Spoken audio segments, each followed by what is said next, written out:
Di video pembelajaran sebelumnya, kita sudah berdiskusi tentang bagaimana mempertimbangkan efek lubang tak segaris dalam memperhitungkan luas bersihnya. Ada faktor yang bertambah di persamaan luas bersihnya ini untuk mempertimbangkan kalau kegagalannya itu bukan lagi melewati garis lurus fraktur seperti bagaimana biasanya, tapi dia zigzag mengikuti pola dari A ke C dan ke D. Itu yang kita diskusikan di video pembelajarannya. Dan ada juga satu contoh soal yang sudah kita bahas. Walaupun di video itu saya sampaikan bahwa bentuk pola sambungan yang digunakan itu tidak umum. Itu hanya ada secara teoritis untuk bisa mendeskripsikan dengan baik bagaimana pengaruh S kuadrat dibagi 4U kali T ini di dalam perhitungan. Di video Lightboard kali ini, kita akan masuk kepada contoh yang lebih nyata, yang lebih real digunakan di struktur baja, yaitu menggunakan profil baja struktural seperti siku, kanal, profil IWF, atau profil T. Nah, bagaimana cara menghitung luas bersihnya?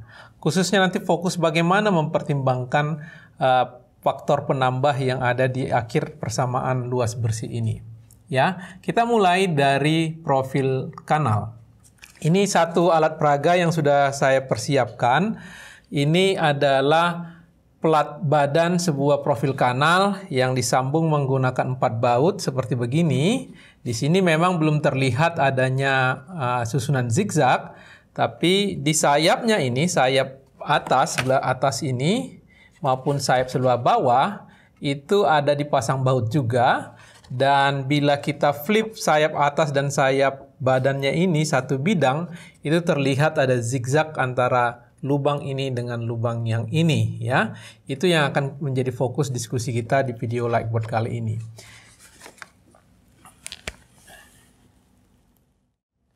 Jadi kalau ini profil kanal yang kita gunakan, ada satu lubang yang digunakan di sayap bawah dan sayap atas dalam satu potongan, dan ini adalah juga 2 baut di bagian badannya.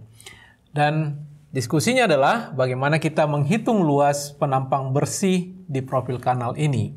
Jadi konsepnya adalah kalau dia menggunakan profil yang ada plat badan dan plat sayap tidak sebidang, itu prinsipnya adalah kita ibaratkan atau kita bayangkan semua plat sayap itu kita buat, kita tekukkan, kita flip seperti begini sehingga plat badan dan plat sayap itu satu bidang untuk memperlihatkan pola sambungan bautnya. Itu yang prinsip atau tahap pertama yang kita lakukan. Dan ini akan coba saya gambarkan skemanya di sini.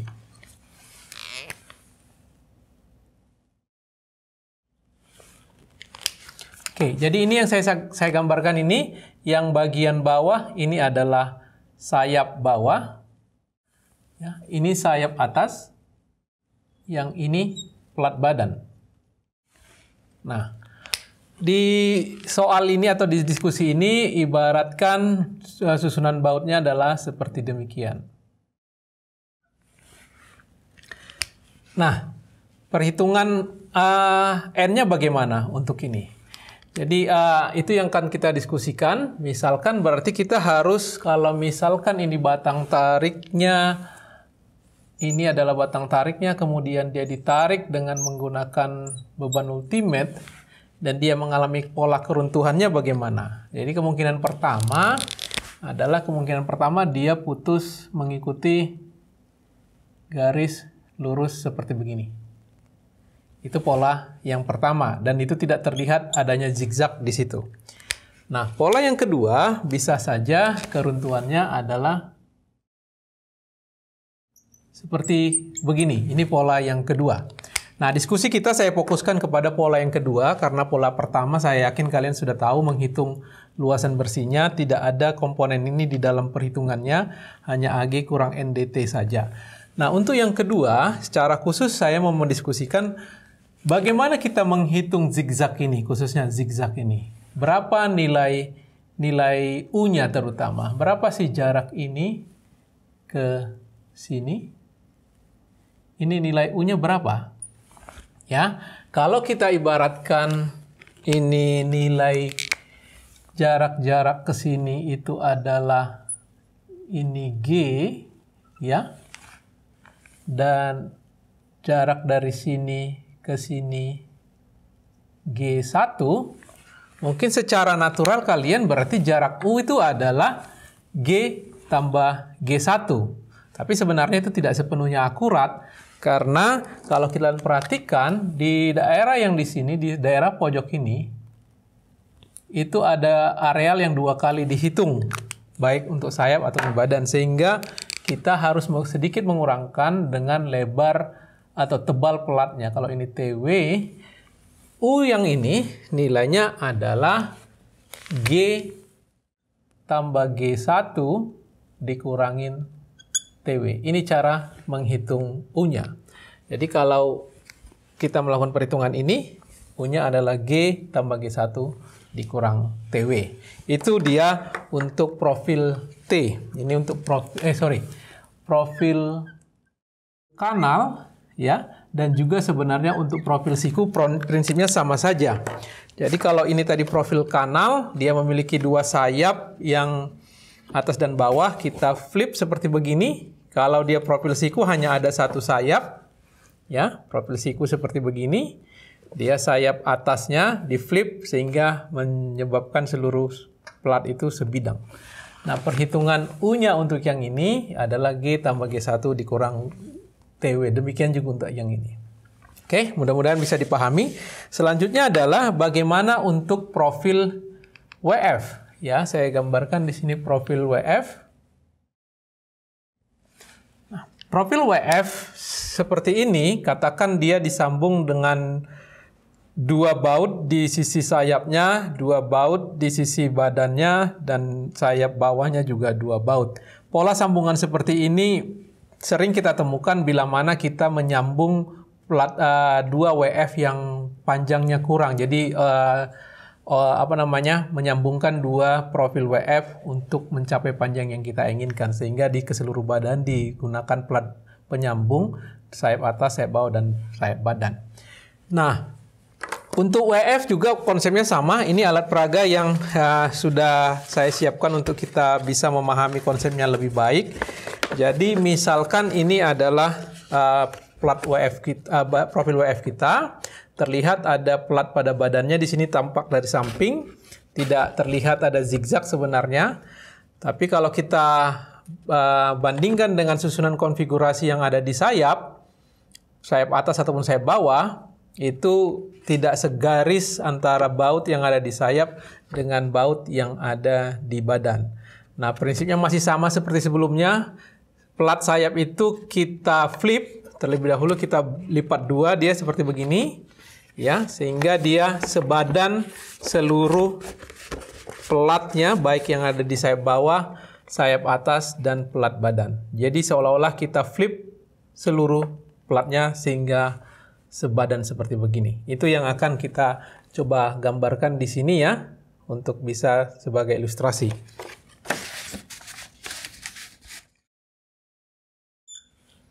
Oke, demikian kira-kira konfigurasi baut-bautnya. Jadi kalau ini dibebanin oleh gaya tarik, maka pola kemungkinan dia mengalami zigzag harus kita pertimbangkan. Lagi saya gambarkan ini pola zigzagnya yang mungkin terjadi. Ini pola yang kedua, misalkan yang zigzag.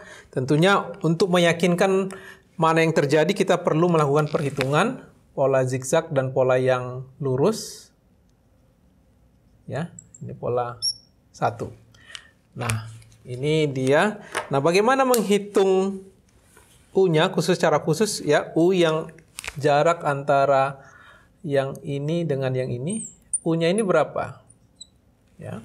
Kalau misalkan jarak antara baut yang di sebelah kiri sayap atas dan di sebelah kanannya itu kita misalkan sebagai G, ya, dan jarak dari sayap atas ke sini sebagai G1, dan tebalnya plat badan TW, tebalnya plat sayap TF. Ini sedikit perlu saya jelaskan. Nah, ketika retakan itu melalui pola zigzag yang ini, itu sebenarnya dia melewati dua ketebalan plat yang berbeda. Ini tebal plat sayap atas ini biasanya lebih tebal dari plat badan. TF itu lebih besar daripada tebal TW. Tetapi dalam perhitungannya kita ambil yang lebih konservatif. Kita mengasumsikan bahwa seolah-olah retakan ini terjadi di plat yang tipis, yaitu di TW. Sehingga dalam perhitungan U-nya kita menggunakan TW bukan menggunakan TF. Bagaimana menghitung nilai U-nya? Jadi U-nya itu adalah G per 2, ya, retakannya ditambahkan dengan G1 dikurangin TW per 2. Itu nilai U-nya untuk profil WF. Nah, ini profil WF dan juga bisa berlaku untuk profil T. Karena ingat T itu adalah setengah WF. Ya. Jadi kalau dia profil WF terlihat seperti demikian, ya. Ya, sayap atas dan sayap bawah diflipkan seperti begini. Tapi kalau dia hanya T, tidak ada yang ininya. Yang sayap bawahnya, yang ada hanya sayap atasnya saja. Dan dia sebenarnya juga setengah WF. Oke, mudah-mudahan bisa dipahami. Dan satu detail kecil yang harus saya sampaikan supaya kalian tidak lupa.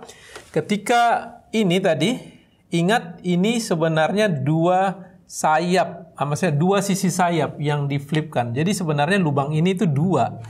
Ya, itu yang harus diingat. Ini dan ini juga bagi yang di atas ataupun yang di bawah, atau di dalam perhitungannya ketika kita menghitung ini dua baut masing-masing. Ya. Jadi yang ini maksud saya, ya. Dia ketika dia dilipat, ini ada dua baut. Ketika perhitungan menggunakan NDT di sini, ketika misalkan polanya yang pola 2, jadi dia melintasin ada 2, 1, 1, dan 2. Jadi di sini menggunakan N6, 6 baut ya. Itu detail kecil yang harus saya jelaskan supaya kalian tidak lupa menghitungnya. Ya, mudah-mudahan bisa dipahami. Dengan konsep ini, saya akan coba menjelaskan di selanjutnya bagaimana kita menghitungnya dalam sebuah contoh soal supaya lebih paham proses perhitungannya. Khususnya diperhatikan bagaimana nilai U ini berbeda, sedikit berbeda karena ada pengurangan. Ini bukan hanya sekedar menjumlahkan geometrinya. Kira-kira itu mungkin yang ingin saya sampaikan. Mudah-mudahan bisa dipahami. Terima kasih atas perhatiannya.